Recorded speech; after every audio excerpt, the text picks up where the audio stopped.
Friends, आज हमारा new vlog बोल ले तो आज हमारा न्यू व्लॉग है। हेलो दगड़ियों, राधे कृष्णा। आप सबके मेरे प्रणाम और छोटा छोटा ढेर सारा प्यार। तो तब मैं मेरा छोटा सा अपना यूट्यूब चैनल हर्ष गढ़वाल में आप सबको बहुत बहुत बहुत बहुत स्वागत और हार्दिक अभिनंदन करता हूँ। तो चलो फिर करता हूँ आज का दिन की शुरुआत नए ब्लॉग का साथ बने रहे और कर दो आप लोग सब स्वस्थ रहा मस्त रहा। मेरी वीडियो तो दिखाना वाला आज हम जाना था भागवत सुनो थे और आप थे भी हमारे वीडियो के माध्यम से भागवत सुनो कब से मिलो। अगर आपको वीडियो पसंद आने तो प्लीज़ लाइक शेयर सब्सक्राइब जरूर करें और दिख रहे हैं अभी पूरी वीडियो में बने रहें।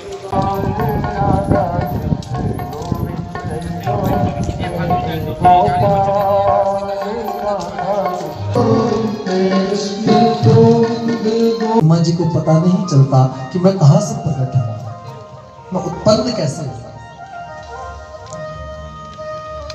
ब्रह्मा जी ने कमल नाम की तंतु में प्रवेश किया, ऊपर नीचे हजारों चक्कर लगा दिए, पर पता नहीं चला ब्रह्मा जी को कि मैं कहां से प्रकटा हूं, मेरा जन्म कहां से हुआ। आकाशवाणी हुई, बोले तप करो। बहुत ध्यान से सुनो, बोलिए महाराज अब तप कीजिए। ब्रह्मा जी ने अनंत समय तक तप किया और तप के फल स्वरूप एक दिन ब्रह्मा जी के सम्मुख श्री हरि नारायण का प्रादुर्भाव हो गया, भगवान प्रकट हो गए। बोले नारायण भगवान की जय। भगवान श्री हरि नारायण प्रकट हुए और प्रकट होकर के भगवान ने कहा विधाता, मैं आपको विधाता बनाता हूं।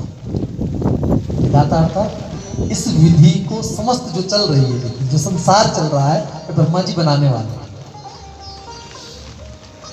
मैं तुम्हें विधाता, विधाता के पद पर तुम आरूढ़ हो जाओ। विधाता। ब्रह्मा जी ने तुरंत प्रश्न कर दिया, बोले महाराज आप ये क्या करते हैं? आप मुझे विधाता बना रहे हैं, विधाता के उच्च पद पर मुझे आरूढ़ कर रहे हैं। आप मुझे विधाता बना रहे हैं, विधाता के उच्च पद पर मुझे आरूढ़ कर रहे हैं। आप कृपा करके बताइए, यही संसार का सबसे ऊंचा पद है। संसार के जीव को छोटा मोटा पद मिल जाए उसे भी अहंकार हो जाता है, घमंड हो जाता है। हाँ, आप कृपा करके बताइए, क्या मेरे अंदर में अहंकार नहीं आएगा, मुझे अभिमान नहीं होगा? जब संसार का जीव थोड़ा सा पाकर के अभिमानी हो जाता है, मुझे तो आप इतना बड़ा पद दे रहे हैं। ब्रह्मा जी, जो मुझे जान लेता है और मेरी सत्ता को पहचान लेता है, उसके मन में अभिमान नहीं होता है। वो तो प्रत्येक जीव को समान भाव से देखता है। तो ब्रह्मा जी को भगवान श्री हरि नारायण ने यहाँ पर 4 श्लोकी चतुश्लोकी भागवत का उपदेश किया। आइए इन 4 श्लोकों को हम श्रवण करें और उसके बाद कथा में आगे बढ़ें। अहमे वासमे वाक्रे नान्यद यद सद सद परम तस्यागहं यदेतच्च यो विशिष्येत सोऽस्म्यहम्। में जो निषाद राजगुरु थे, वहां पर तो 6-6 महीने तक नहाते ही नहीं थे। बोले ओहो महाराज गलती हो गई, आप कृपा करके मैं तो आपको बताना चाहता हूँ कि जो बहुत बड़ी उम्र के होते होंगे उन्हें भगवान मिलते होंगे। बोले नहीं, अगर बड़ी उम्र वालों को मिलते तो ध्रुव प्रहलाद को कैसे मिल गए? बहुत ध्यान से भगवान ने कहा कि जो उच्च कुल में जन्म लेते होंगे, परीक्षित ने कहा उन्हें मिलते होंगे। बोले बात ऐसी नहीं है। भगवान प्रकट हुए और भगवान जब पांडवों के यहाँ गए, वहां पर भगवान ने जब युद्ध के लिए जब 5 गांव मांगने गए, तब विदुर जी के यहाँ भगवान चले गए। दुर्योधन ने सुंदर भगवान के लिए कुछ भोजन भी बनाया। दुर्योधन के मेवा त्याग साग विदुर घर खाई। तो भगवान विदुर के यहाँ गए और विदुर के यहाँ जाकर के भगवान ने केवल गए ही नहीं, विदुरानी के हाथ से भगवान ने केले के छिलके भी खाए। भगवान की भक्ति में बड़ी शक्ति है। बहुत ध्यान से सुनिए, इतनी शक्ति है। यदि भाव आपका सच्चा है तो भगवान कितनी बार दर्शन दे गए। बहुत सारों को लोगों को अनुभव होता है कि भगवान ने मेरी रक्षा करी, इस रूप में करी। बहुत ध्यान से सुनना, हर जीव के साथ भगवान रहते हैं। हर जीव के साथ भगवान निरंतर निवास करते हैं। जीव के साथ भगवान रहते हैं। बहुत ध्यान दें। और सारे लोग हमको बता रहे भगवान ने मेरी रक्षा करी, इस रूप में करी, इसलिए हर जगह, हर रूप में, हर समय भगवान निवास करते हैं। बहुत ध्यान से सुनिए। हमारे एक बालक की कथा आती है, संत है नामदेव जी महाराष्ट्र के। तो ये जो नामदेव भगवान है ना, तो एक ईश्वर की पूजा करते हैं, उनका नाम है विट्ठल भगवान। महाराष्ट्र में पूजा करते हैं, वहाँ पर गाते भी है लोग। तो बात ध्यान से सुनो कि एक दिन मैया ने भोग लगाने के लिए दिया। तो इनके परिवार की विधाती पहले भोग लगता था, तब सभी लोग भोजन करते थे। अब नामदेव प्रभु निकले भोग लेकर के, और जब भगवान नामदेव जी भोग लेकर के निकले ना, तो पूरी थाली में भोग था। जाकर के भगवान ने भोग नार, पता नहीं बालक को भोग कैसे लगाना, रख दिया सन्मुख रखा। भगवान प्रकट ही नहीं हुए। अब भगवान प्रकट नहीं हुए तो इसने 3-4 घंटे लगा। बोले सोचा इसने कि खाते होंगे भगवान प्रकट होते होंगे, ऐसा थोड़ा ही सोचा कि सामने रखते। अब इसने भोग रख दिया। भोग रखने के बाद जब भोग सन्मुख है तो नामदेव प्रभु ने कहा भगवान आकर के भोग लगाइए, इसे पाए हमें भूख लगी, हम भी घर जाए। छोटा सा बालक, उसे तो पता नहीं कि मूर्ति में से भगवान प्रकट होते हैं। गोपाल ने देखा मेरा भक्त है, सहृदय मुझे बुला रहा है। भगवान मूर्ति में से प्रकट होकर के नामदेव जी के भोग को खाया और वापस चले गए। नामदेव जी ने अपना जो थाली परात इत्यादि थी उसे घर की ओर ले गए। मैया ने पूछा ला भोजन करे, आज तुमने बड़ी देर लगा दी। अरे मैया सोच रहे कहीं मंदिर में भीड़ हो इसलिए देर लग गई हो। नामदेव जी ने बोला क्या लाऊं? बोले भोग दिया था ना, वो तो भगवान खा गए। अच्छा, माता पिता ने सोचा बेवकूफ बना रहा है, भगवान कैसे खा सकते हैं? पिताजी ने सोचा जरूर मिल करके 4-5 दूध इत्यादि खा गए, पुत्र इत्यादि खा गए और बोल रहे भगवान ने खा दिया। भगवान कैसे खा सकते हैं? शास्त्री को बोला नहीं भगवान ने ही खाया है, हम असत्य नहीं कह रहे, हम सत्य कह रहे हैं। अगले दिन पिताजी ने कहा मुझे भी दिखाओ। नामदेव जी फिर भोग लेकर के गए, भगवान को प्रकट किया। भगवान भोग खाने लगे। बहुत ध्यान से सुनना। नामदेव जी ने कहा हमारे पिताजी को भी दिखिए, उनसे बात कीजिए, उनका भोजन खाइए। भगवान ने बोला तूने कभी खाता हुआ भगवान देखा है? नामदेव जी बोले आज तक तो मैंने बोलता हुआ भी नहीं देखा था, मैं तो तुम्हें ही देख रहा हूँ। ये मेरे पिताजी को दिख जाइए ना। बहुत ध्यान से, मेरे पिताजी को दिख जाइए ना। नामदेव जी ने जब प्रार्थना करी भगवान से तो भगवान ने दर्शन किए, और आज नामदेव जी को जो पिताजी है उनके चरणों में गिर गए। केशव, माधव, आपके मुझे दर्शन हुए मेरे पुत्र के कारण, इसलिए मैं अपने पुत्र को ही आज से गुरु मानता हूँ। बहुत ध्यान से सुनना। भक्ति जिसकी श्रेष्ठ वही परम गुरु है। बहुत ध्यान। हमारे यहाँ भगवान दर्शन देते हैं और तब भगवान ये नहीं देखते। बहुत ध्यान से सुनना। जाति पाति पूछे नहीं कोई, हरि का भजई सो हरि का हो। तब भगवान ये नहीं देखते किस कुल का है, किस वंश का है, और मेरी भक्ति श्रेष्ठ, जो श्रेष्ठ भक्ति करता है उसे भगवान प्राप्त हो जाते हैं। भगवान प्राप्त हो गए विदुर को। बहुत ध्यान से सुनना। भगवान विदुर जी को प्राप्त हो गए। भगवान विदुर जी को प्राप्त हुए। बहुत ध्यान देना कथा में। भगवान ने विदुर जी को प्राप्त कर लिया। विदुरानी ने केले के छिलके खिलाए और उद्धव जी महाराज, बहुत ध्यान देना कथा में, उद्धव जी महाराज भगवान श्री कृष्ण से अंतिम समय में मिले। भगवान से उद्धव जी ने यही कहा कि आप कृपा करके मुझे बताइए कि आपके इतने अवतार इस भूधरा पर हुए, आपको सबसे प्रिय कौन आत्मा ने ये सृष्टि क्यों बनाई? तो विदुर जी से मैत्रेय मुनि कहते हैं सृष्टि इसलिए बनाई है, मृत्या अवतार मृत्य शिक्षणम, मरण धर्मा, मनुष्य के लिए अपनी लीला के माध्यम से भगवान उस मनुष्य को पवित्र कर पाए, इसलिए भगवान ने सृष्टि बनाई। और विदुर जी, प्रश्न ये नहीं होना चाहिए भगवान ने सृष्टि क्यों बनाई, प्रश्न ये होना चाहिए कि भगवान ने इतनी सुंदर सृष्टि कैसे बना दी। भगवान ने सृष्टि बनाई है ना, तो इतनी सुंदर कैसी बना दी। देखिए सृष्टि में आप जरा घूमिए, जरा कितने जीव जंतु दिखते, चिड़िया भी अलग अलग है, यहाँ तक जो सांप होते हैं ना वो भी अलग अलग रंग के हैं, वो भी मोहित करते हैं। हिरन को देखिए, शेर को देखिए, हाथी को देखिए, है ना। तो इतनी अलग अलग सृष्टि कैसे बना दी भगवान ने। इतने पूरे विश्व की जनसंख्या मानो भारत की 125-30 करोड़ हो चुकी है, 30 करोड़ से ज्यादा, और 130 करोड़ में एक भी चेहरा आपस में नहीं मिलेगा। आप जितने बैठे आपस में देखो जरा, एक दूसरे से एक दूसरा नहीं मिलेगा। बोले भगवान ने सृष्टि तो बना दी, सोचने वाली बात इतनी सुंदर कैसे बना दी। हमें चिंतन इस चीज का करना चाहिए कि उस बनाने वाले ने बना तो दिया, पर इतना सुंदर कैसा बना दिया। नाम तुम्हारा तारनहारा, कब तेरा दर्शन होगा। जिसकी रचना इतनी सुंदर, वो कितना सुंदर होगा। जिस केशव की रचना इतनी सुंदर है, जिस भगवान ने इतनी सुंदर सृष्टि बना दी है, वो स्वयं कितना सुंदर होगा, कितना सुंदर वो भगवान होगा, कितने सुंदर हमारे कृष्ण होंगे। सुंदरी सुंदरी कृष्ण अलिम सुंदरी। तो बोले तत्व की बात तो यह है कि भगवान ने इतनी सुंदर सृष्टि बना दी। तुमने कहा विदुर कि कोई सुखी कोई दुखी क्यों है, तो बोले भगवान ना किसी को सुख देते हैं ना किसी को दुख देते हैं। आप सोचते ना भगवान ने दुख दिया, तो सबसे बड़ी गलतफहमी है जीव की कि भगवान आपको दुख देते हैं। और ध्यान से सुनो कि भगवान ने आपको दुख दिया तो ये आपकी बहुत बड़ी गलती है। भगवान आपको दुख नहीं देते, जीव की कामनाएं उसे दुख देती है। अच्छा कामना क्या है कि मेरा बेटा मेरे लिए अच्छा कर दो, तो कामना है, तो नहीं करता तो दुख है ना।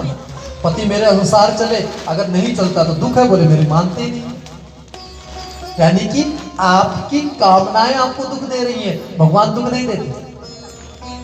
जीव का काम ना बने, जीव हाथ जोड़ कर भगवान से डरता हूं, डरने का वो करता नहीं, मैं डरता हूं भगवान से।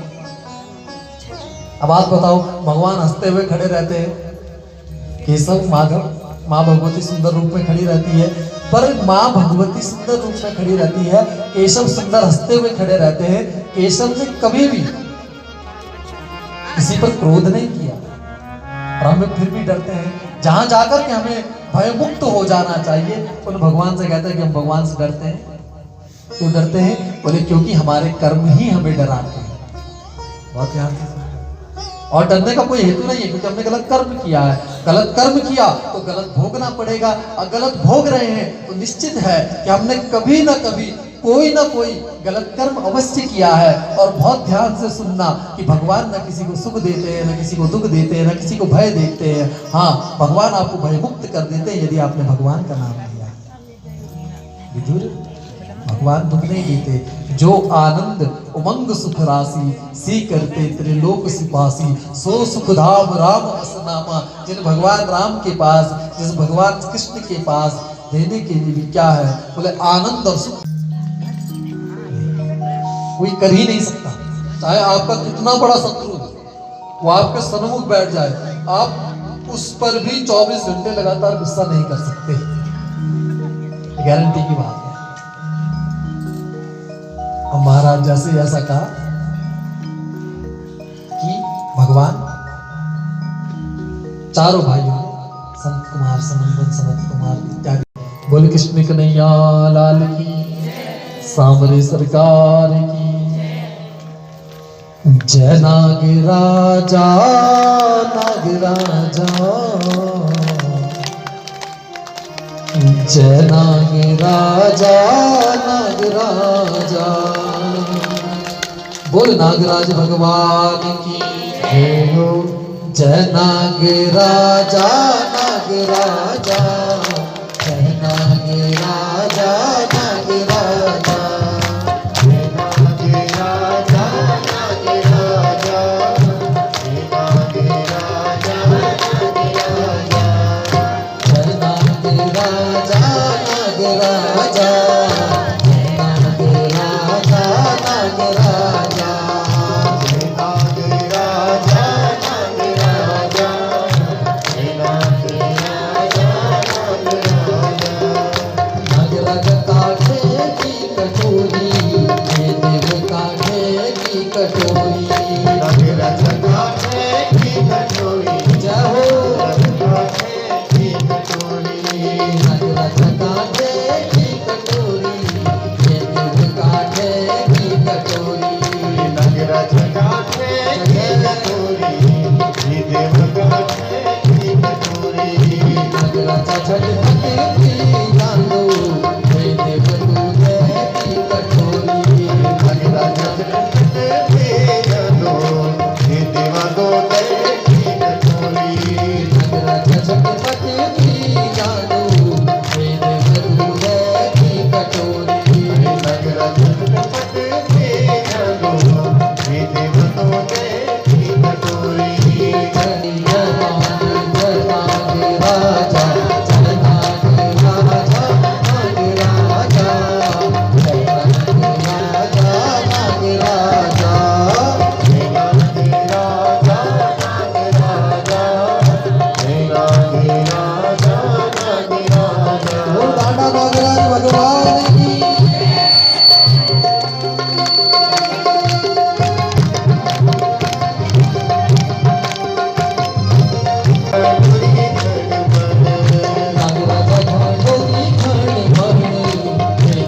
सूक्ष्म शरीर निकला और सूक्ष्म शरीर के रूप में जीव जब शरीर से बाहर हो जाता है, देह रूपी वस्त्र रूपी देह को छोड़ देता है, तो जीव सूक्ष्म रूप से बाहर निकलता है। अब माँ यदि उसने अच्छे कर्म किए हैं तो उसे भगवान के दिव्य धाम की प्राप्ति होगी, उसे दिव्य शरीर मिलेगा।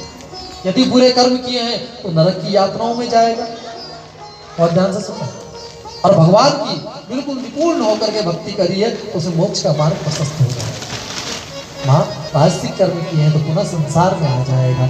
जीव की भक्ति, जीव का कर्म ही उसे संसार में लेकर के आएगा। जीव मरा, जीव के अंदर से जो सूक्ष्म शरीर निकला है, माँ वो किसी दाने में, किसी अन्न के दाने में प्रवेश कर जाता है और पिताजी कोई भी जीव उसे खाए संसार में, मनुष्य ने खाया तो किसी पशु पक्षी ने खाया तो बोले उन पिता के रेता कण से होकर के मातृगर्भ में जीव स्थापित हो जाता है। और जब जीव स्थापित होता है तो एक रात्रि का जीव, कललम तेक रात्रेण पंचरात्रेण बुद्बुदम दसाहेन तु करकंधूपे संडम वा ततः परम।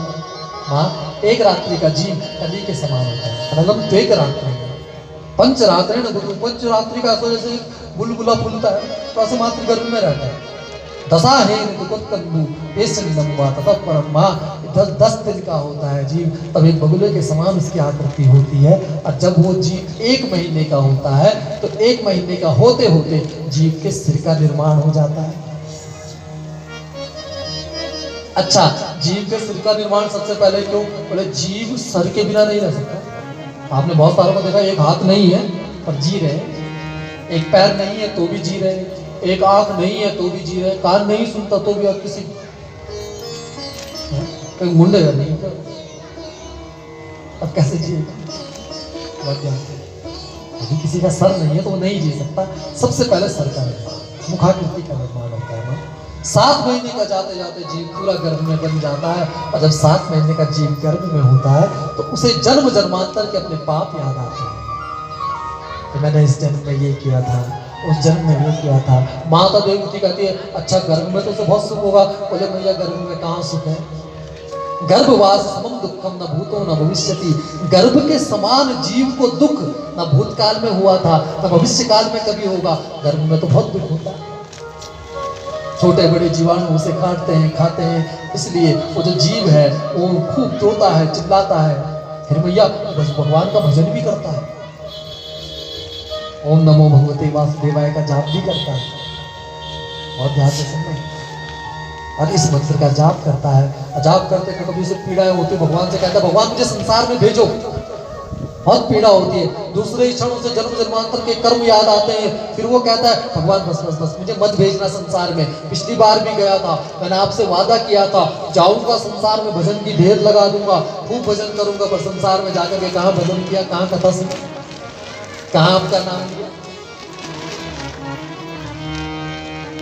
शरीर बूढ़ा हो जाता है, व्यक्ति मर जाता है, उसके कान सुन नहीं पाते हैं, उसका मुंह बोल नहीं पाता है। और मेरे भाई बहन वो ऐसे ही जीवन में आया था, ऐसे ही चला गया। तो जीव घर में खूब ज्यादा भगवान की उपासना करता है। गर्भ में आकर के भगवान, बहुत ध्यान से सुना, गर्भ में आया 8वां महीना हुआ भैया, 9वां महीना हुआ गर्भ में, 10वां मास प्रारंभ होते ही प्रसव की वायु का वेग आता है, जीव भूमि पर आ जाता है। जीव भूमि पर आया, मातृगर्भ से जीव का जन्म हो गया। धीरे धीरे जीव का जब जन्म हुआ तो 11वें दिन नामकरण इत्यादि होते, जातकर्म संस्कार इत्यादि हुए, नामकरण हुआ। ये सारे जो संस्कार हैं पूर्ण हो रहे, नामकरण हुआ, जीव पलना में पड़ा। माता ने कहा बोले अब तो यहाँ तो सुख है। बोले कहाँ सुख है? यहाँ कहाँ सुख है? क्यों? आप कह रहे थे गर्भ में दुख है, तो बोले यहाँ पर क्या दुख है? बोले छोटा सा बालक है, पलने में पड़ा हुआ, उसे कोई चीज काट रही है, माँ सोचती है मेरा बच्चा भूख से रो रहा, मैया उसे दूध पिला दे, उसे दूध तो नहीं पीना। यहाँ भी सुख नहीं है, यहाँ भी वो अपने अनुसार कार्य नहीं कर सकता है। धीरे धीरे बड़ा हुआ, बड़े होकर के फिर उसने वही कार्य किए, बहुत ध्यान से सुना, फिर उसने वही सब कार्य किए हैं जो उसने पहले किए थे, बहुत ध्यान देना। फिर उसने वही सब कार्य किए जो उसने पहले किए थे। पाप कर्म किए, फिर फंस गया। फिर जन्म मृत्यु पुनरपि जन्म पुनरपि मरणम पुनरपि जननी जठनी शयन में इसका कार्य चलता रहता है, पुनः आता है पुनः जाता है। इसलिए आप और हमें प्रयास करना चाहिए। आप कथा सुनते हैं, आप भजनानंदी है, आप बहुत सारे लोग यहाँ पर ऐसे भी बैठे हुए हैं जिन्होंने अपने पितरों के निमित्त भी कथा कराई, बहुत सारों ने कराई। और बहुत ध्यान से सुनना, जब तक आप कथा से कुछ सीखे नहीं हैं, कथा से कुछ आपने ग्रहण नहीं किया, तो आपका सब व्यर्थ है। क्या करें? बोले कथा से आपने सीख लिया है तो आप भगवान का नाम ले, आपने कर्म को शुद्ध बना दिया। कोई नेक काम कर ले दुनिया से जाने वाले, जाते हैं रोज लाखों बेकार खाने वाले। आप इस भजन में सत्संग चलाते हैं, इस भजन में कथा चलाते हैं, ठीक है? आप हमारे संग गाओ।